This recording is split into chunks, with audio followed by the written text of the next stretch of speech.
नमस्कार, आप देख रहे हैं न्यूज इंडिया। आपके साथ मैं हूं अभिषेक। बुलेटिन की शुरुआत बड़ी खबर से करेंगे। जेपीसी जांच की मांग अडानी मामले पर लगातार की जा रही है, लेकिन अब इसमें विपक्ष जो है वो एकजुट नहीं है, ऐसा लग रहा है।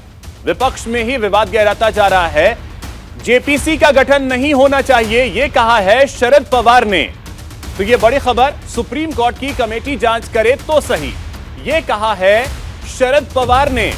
तो ये बड़ी जानकारी इस वक्त की आपको दे रहे हैं। देखिए, जहां तमाम विपक्ष जो है वो जेपीसी जांच की मांग पर अड़ा था, लेकिन अचानक से अब शरद पवार का ये बयान सामने आया है कि जेपीसी का गठन नहीं होना चाहिए। जेपीसी का गठन नहीं किया जाना चाहिए, बल्कि सुप्रीम कोर्ट की निगरानी में अगर जांच हो तो शायद ज्यादा बेहतर होगा। उसके लिए सुप्रीम कोर्ट की कमेटी बनाई जानी चाहिए। कहना है कि जेपीसी की जो बात हमारे सब अपोजिशन के साथियों ने की, ये बात सच है। हमारे पार्टी के भी प्रतिनिधि उस मीटिंग के थे, ये भी बात सच है।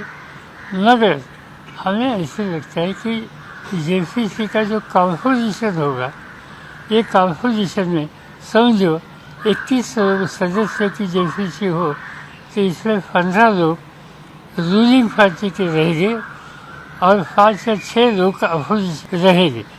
तो जहाँ ओवरवेलमिंग मेजॉरिटी रूलिंग पार्टी की है, वहाँ देश के सामने सच्चाई क्या है, वो कहाँ तक आएगी, इस बारे में कोई भी आशंका पैदा कर सकता है। और इसलिए हमारा कहना ये है कि इससे दूसरा एक अल्टरनेटिव सुप्रीम कोर्ट ने दिया है, वो खुद कमेटी अपॉइंट करना चाहते हैं कि उन्होंने, तो शायद इसकी क्रेडिबिलिटी वो ज़्यादा रहेगी। चलिए अब रुक करते हैं अगली खबर की ओर। दिल्ली में आज बीजेपी की संसदीय बोर्ड की बैठक होगी। थोड़ी देर में कर्नाटक चुनाव को लेकर बैठक होनी है। कर्नाटक में टिकट बंटवारे पर बीजेपी में मंथन होगा। बीजेपी अध्यक्ष जेपी नड्डा, अमित शाह बैठक में मौजूद रहेंगे। तो ये बड़ी खबर आपको बता रहे हैं। सीएम बुम्मई और बीएस येदियुरप्पा भी बैठक में शामिल होंगे। तो ये बड़ी जानकारी आपको दे रहे हैं। बीजेपी कर्नाटक कोर कमेटी की बैठक होने वाली है और बीजेपी अध्यक्ष जेपी नड्डा, अमित शाह इस बैठक में मौजूद रहेंगे। और आपको बता दें कि उम्मीदवारों के नामों पर चर्चा होगी। तो दिल्ली में आज ये बैठक होने वाली है। अब से कुछ देर बाद ही ये बैठक होगी। तो दिल्ली में आज ये बैठक होने जा रही है और आपको बता दें कर्नाटक चुनाव को लेकर ये बेहद अहम बैठक, अब से कुछ देर बाद ये बैठक शुरू हो जाएगी और उम्मीदवारों के नामों पर चर्चा होगी।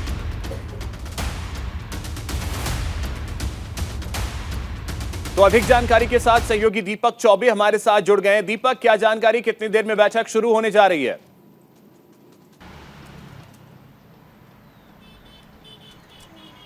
अभिषेक, देखिए करीब 10:30 बजे से कर्नाटक कोर ग्रुप की बैठक शुरू होगी बीजेपी राष्ट्रीय अध्यक्ष जेपी नड्डा के आवास पे, जिसमें गृह मंत्री अमित शाह, संगठन महामंत्री बीएल संतोष, वहाँ के जो प्रभारी हैं अरुण सिंह, धर्मेंद्र प्रधान और कई लोग इस बैठक में रहेंगे। अगर बात की जाए तो मुख्यमंत्री खुद रहेंगे और पूर्व मुख्यमंत्री येदियुरप्पा भी उस बैठक में रहेंगे।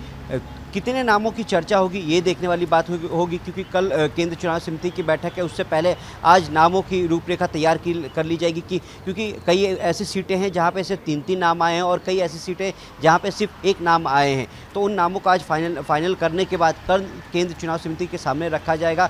उसमें से उम्मीद है कि या तो कल रात को या फिर 11 तारीख को हो सकता है कि कर्नाटक चुनाव को लेकर बीजेपी अपनी पहले उम्मीदवारों की लिस्ट जारी कर सके। हालांकि देखिए, कल करीब 2.5 घंटे तक बीजेपी राष्ट्रीय अध्यक्ष जेपी नड्डा के घर पर एक बैठक हुई, जिसमें गृह मंत्री अमित शाह, अरुण सिंह, बीएल संतोष, धर्मेंद्र प्रधान मौजूद थे। लगातार जो कर्नाटक को लेकर जो लगातार बैठक है वो लगातार जारी है। उससे पहले अगर देखिए कल करीब 4:30 बजे धर्मेंद्र प्रधान, अरुण सिंह, मनसुख मंडाविया ये सब बैठक कर रहे थे। किस तरीके से दिल्ली में लगातार जो मंथन चल रहा है जो कर्नाटक में दोबारा से कैसे जीत का जश्न मनाया जाए, क्योंकि अगर बात की जाए तो देख दक्षिण में मात्र अभिषेक एक ऐसी बीजेपी की सरकार है जो सिर्फ कर्नाटक में है। और अगर 2024 में अगर फोकस करना है और कर्नाटक में अगर पूरे दक्षिण की अगर बात की जाए तो दक्षिण में अगर बीजेपी का कमल खिलाना है तो कर्नाटक बहुत ज़रूरी है, क्योंकि कर्नाटक का मैसेज 2024 को लेकर दक्षिण में जाएगा। तो इसको लेकर रूपरेखा तैयार की जा रही है कि कैसे। हालांकि देखिए जो पार्टी के जो फीडबैक आई है, जो पार्टी का जो अंदरूनी सर्वे आया है, उसमें दिखा रहा है कि पार्टी को थोड़ा बहुत नुकसान हो रहा है, पर उस नुकसान को कैसे भरपाई करने जाए तो इसको लेकर भी लगातार प्रयास किया जा रहा है। लगातार ये भी चीज जरा सा समझना चाहेंगे कि लिस्ट को लेकर के भी कुछ जानकारी मिल रही है कि हो सकता है 10 अप्रैल तक पहले लिस्ट भी आ जाए, तो इसके बारे में कुछ अपडेट आपके पास कि इस बार टिकट कई विधायकों के तो कटेंगे, ये भी तय है, और ऐसे में टिकट कटते हैं तो विधायकों में रोष भी हम देखते हैं, कार्यकर्ताओं में रोष भी देखते हैं, उससे निपटना भी बहुत बड़ी चुनौती होगी। और जो आप जानकारी दे रहे हैं कि जो आंतरिक सर्वे है उसमें कुछ नुकसान दिख रहा है, तो अगर नुकसान होता है तो फिर बहुत मुश्किलें हो सकती है कर्नाटक में बीजेपी के लिए।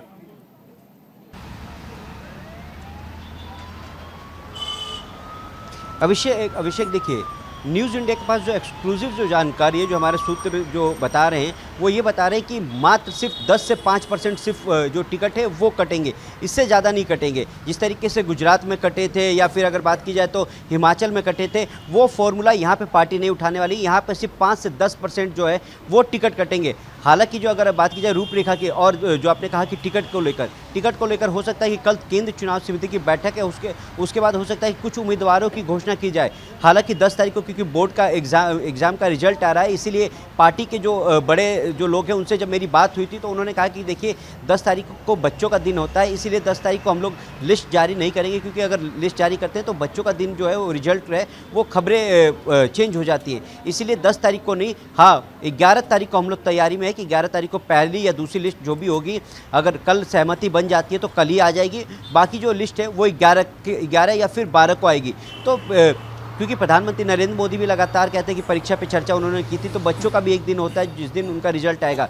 तो कर्नाटक को लेकर जो मंथन है वो लगातार चल रहा है। देखिए, और कोर ग्रुप की बैठक, उससे पहले कल एक रात को बैठक हुई, 4 या 5 घंटे जो बैठक चलती है, उसके बाद एक सीट पे जो फाइनलाइज होते हैं, उसके बाद गृह मंत्री अमित शाह का अपना एक सर्वे होता है, जिस तरीके से वो देखते हैं कि कौन कौन से नाम हैं जिसको सबसे ज़्यादा लोग।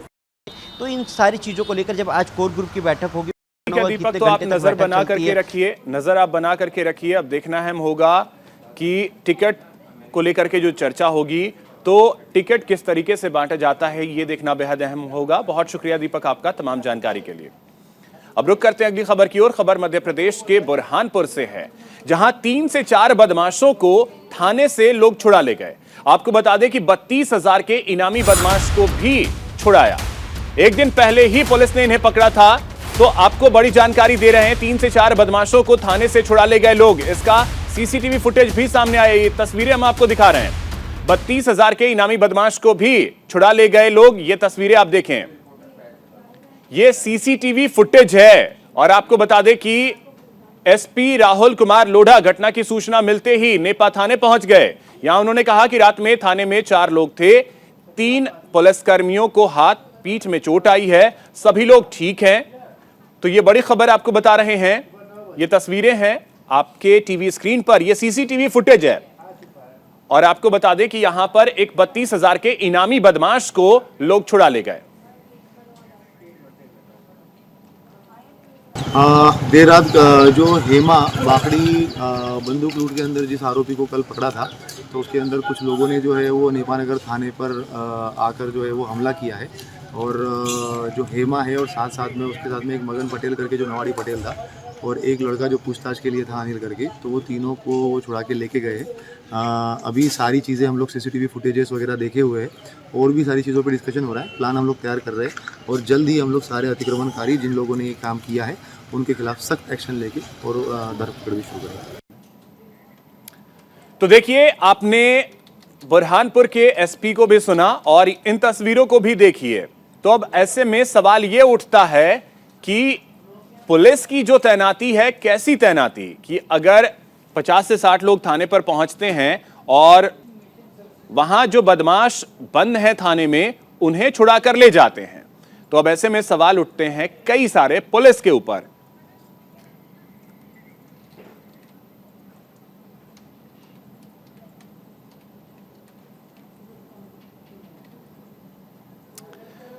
तो ये बुरहानपुर के नेपानगर थाने का मामला है। 3 से 4 बदमाशों को थाने से लोग छुड़ा ले गए। सीसीटीवी फुटेज ये आपके टीवी स्क्रीन पर, जिसमें आप तस्वीरों के जरिए देख सकते हैं, लाठी डंडे लेकर जो लोग हैं वो पहुंचे थे थाने।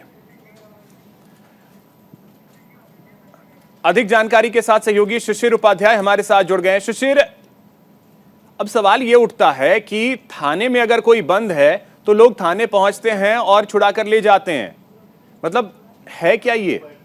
अभिषेक, चूंकि ये सुशासन है मध्य प्रदेश के 18 साल से मध्य प्रदेश में भारतीय जनता पार्टी की सरकार है और यहाँ पर बुरहानपुर में चूंकि जब कमिश्नर पहुंचे, आईजी पहुंचे, तो वो जानकर आश्चर्य हुआ कि वहां पर पुलिस वालों को बंधक जैसा बना लिया था, अपराधियों को छुड़ा के लेके गए, वो तांडव करते रहे रात के 3 बजे। और जिस तरीके से चूंकि वो वहां फोर्स की नहीं चलती है, वहां अतिक्रमणकारियों की चलती है और सरकार हाथ पर हाथ रख के इसलिए बैठी है कि वोटों का मामला है, क्योंकि वो ट्राइबल सेक्टर है। अगर कार्रवाई करेगी तो ट्राइबल सेक्टर नाराज हो जाएगा, आदिवासी नाराज हो जाएंगे। तो सिर्फ चुनावों के लिए, तुष्टीकरण के लिए इन पर आंख बंद करी हुई है, जबकि पूरे ट्राइबल सेक्टर में अराजकता, जंगल काटे जा रहे हैं, पुलिस अंदर नहीं जा पाती है। वहाँ जिस तरीके से जंगल काटे जाते हैं, कई बार वहाँ पर ऐसा हुआ है कि वहाँ के मंत्री, जो वन मंत्री हैं, उन्होंने कहा कि नियंत्रण हमारे हाथ से में है, लेकिन हम मजबूर हैं कि तो अब ये चीज भी अब जानना चाहेंगे शिशिर की छुड़ाकर तो ले गए, वापस गिरफ्तारी को लेकर के क्या प्रयास किए गए हैं और उसमें पुलिस को क्या सफलता मिली है, और जो लोग छुड़ा कर ले गए हैं उन पर अभी तक क्या कार्रवाई हुई है?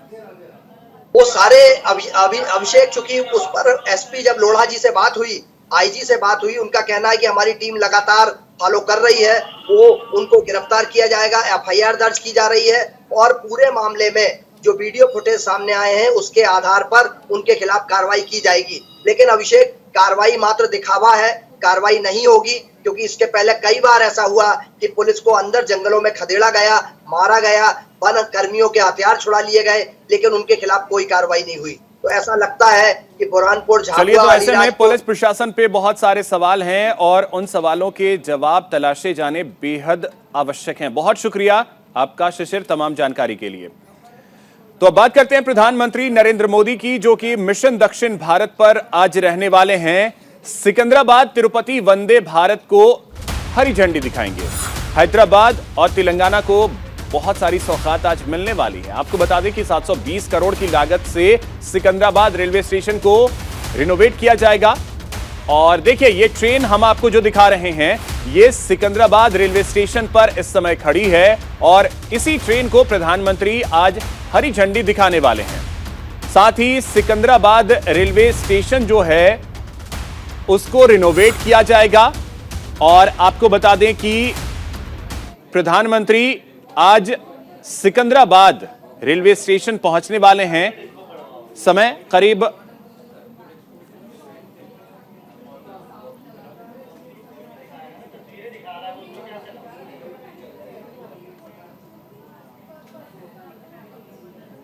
आज़ादी के 75वें अमृत महोत्सव के तहत प्रधानमंत्री नरेंद्र मोदी का जो विजन है देश भर में 75 वंदे भारत एक्सप्रेस को चलाने का, उस क्रम में लगातार भारतीय रेलवे काम कर रहा है। अब तक 11 वंदे भारत एक्सप्रेस का संचालन जो है वो किया जा रहा है, लेकिन अब आज प्रधानमंत्री नरेंद्र मोदी ये जो वंदे भारत एक्सप्रेस है इसको भी हरी झंडी दिखाएंगे। और अगर हम देखें पूरी तरीके से, ये जो है 12वीं ट्रेन खड़ी है आपके सामने, और इसके बाद चेन्नई कोयम्बटूर जो वंदे भारत एक्सप्रेस है उसको भी प्रधानमंत्री हरी झंडी दिखाएंगे। यानी एक साथ 2 वंदे भारत एक्सप्रेस की सौगात आज मिलने जा रही है। खास करके अगर हम साउथ की बात करें, ये दूसरी वंदे भारत एक्सप्रेस है।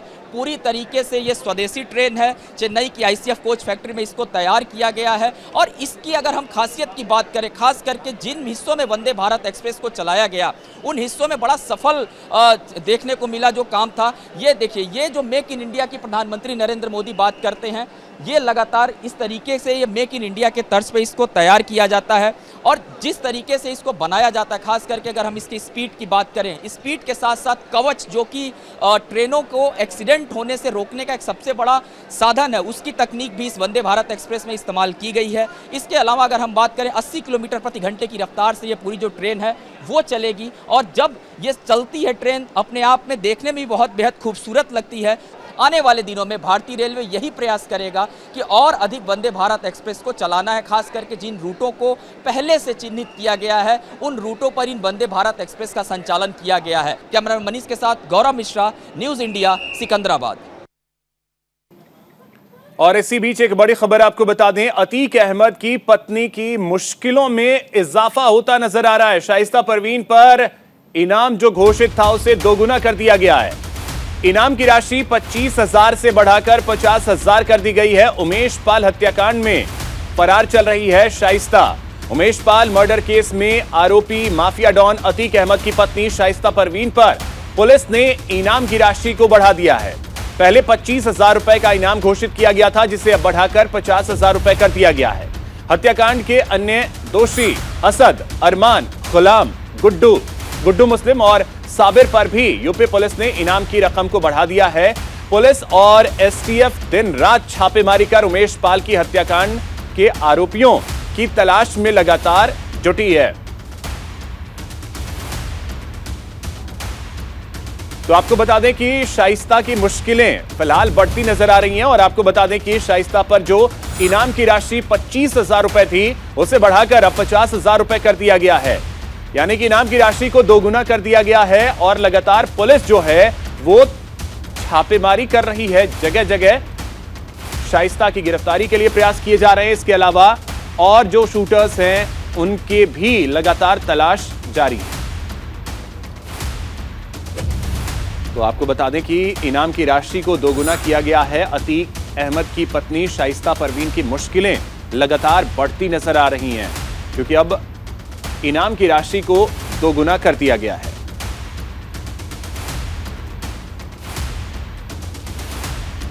इसी बीच एक बड़ी खबर आपको बता दें, AIMIM प्रमुख असदुद्दीन ओवैसी का बड़ा बयान सामने आया है।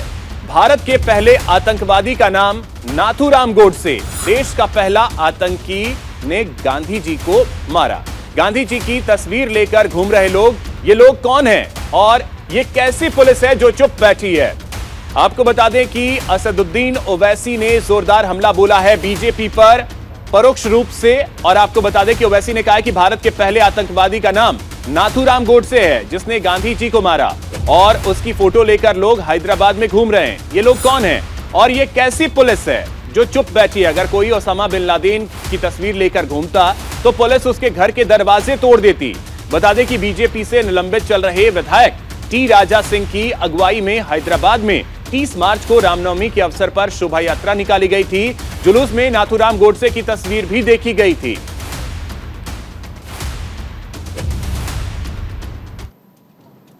कोई कहता है कि खुदा कर दूंगा। हद तो ये हो गई कि शहर हैदराबाद में नाथूराम गोडसे की फोटो लेकर आते हैं। मुझे समझ में नहीं आया कि भारत का सबसे पहला टेररिस्ट का नाम नाथूराम गोडसे, सबसे पहला टेररिस्ट जिसने गांधी को गोली मारी, उसकी फोटो लेके लोग नाच रहे हैं। कौन है ये जालिम लोग जो गोडसे की फोटो लेकर हैदराबाद में नाच रहे हैं? और कैसे पुलिस खामोश बैठ गई? अगर कोई उसामा बिन लादेन का फोटो लेके आया तो हजरत पुलिस पूरे घर के दरवाजों को तोड़ देती। मगर ये हजरत गोडसे हैं, क्या रिश्ता है आपका? इधर बताओ भाई। बिन लादेन के फोटो लगा दिए या अहमद अल जौहरी की फोटो लगा दिए, मीडिया आ जाता। Oh no, Hyderabad has become the hotbed जहां पर मजलिस वो करते। जब आज ये सारी गोडसे की फोटो लेकर आए तो पुलिस कुछ नहीं करती है।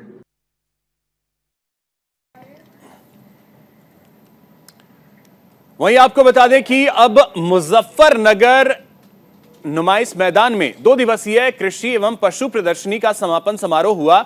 मुख्य अतिथि के रूप में केंद्रीय मंत्री गिरिराज सिंह और बीजेपी विधायक पंकज सिंह पहुंचे थे। सभा स्थल पर किसानों को संबोधित करते हुए केंद्रीय मंत्री गिरिराज सिंह ने एक बड़ा बयान दे डाला। उन्होंने कहा कि मैं इस जनपद का नाम भी नहीं ले सकता, क्यों ना इस जनपद का नाम बदल दिया जाए। देश के किसानों के बगैर देश की तरक्की मुमकिन नहीं है। वहीं गिरिराज सिंह ने कहा कि पीएम नरेंद्र मोदी के खिलाफ सारी पार्टियां लड़ रही हैं, लेकिन जनता नरेंद्र मोदी जी के साथ है।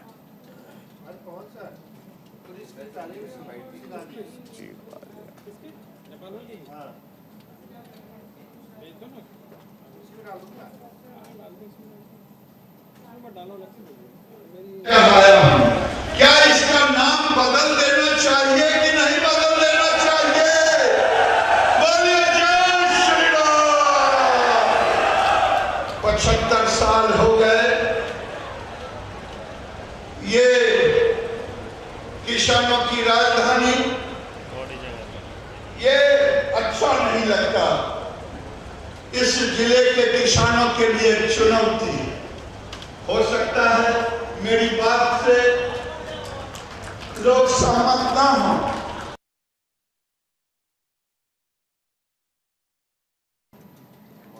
तो केंद्रीय मंत्री गिरिराज सिंह ने अब एक बार फिर से चर्चा को तेज कर दिया, क्योंकि मुजफ्फरनगर का नाम बदलने को लेकर के बात अब सामने आ रही है। इसी बीच आपको बता दें कि अभिनेत्री आकांक्षा दुबे मौत मामले से जुड़ी बड़ी खबर है। आरोपी समर सिंह को लेकर वाराणसी पहुंची है पुलिस। वाराणसी की सीजेएम कोर्ट में आज पेश किया जाएगा। समर सिंह को पेश करना है आज सीजेएम कोर्ट में। समर सिंह को लेकर पुलिस वाराणसी पहुंची है और आपको बता दें कि कल उसकी गिरफ्तारी गाजियाबाद से हुई थी। रिमांड के लिए पुलिस अपील दाखिल करेगी।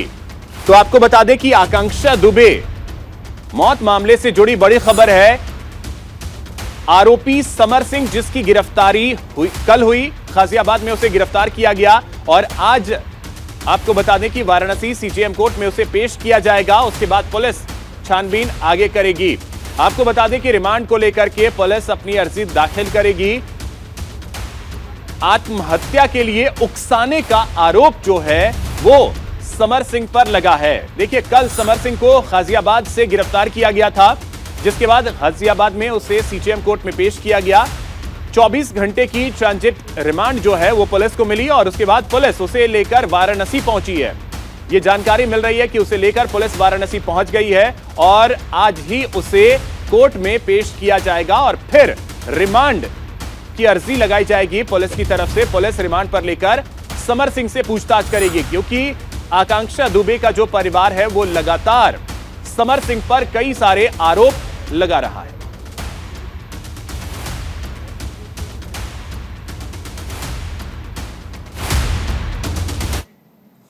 तो फिलहाल इस बुलेटिन में इतना ही। नमस्कार।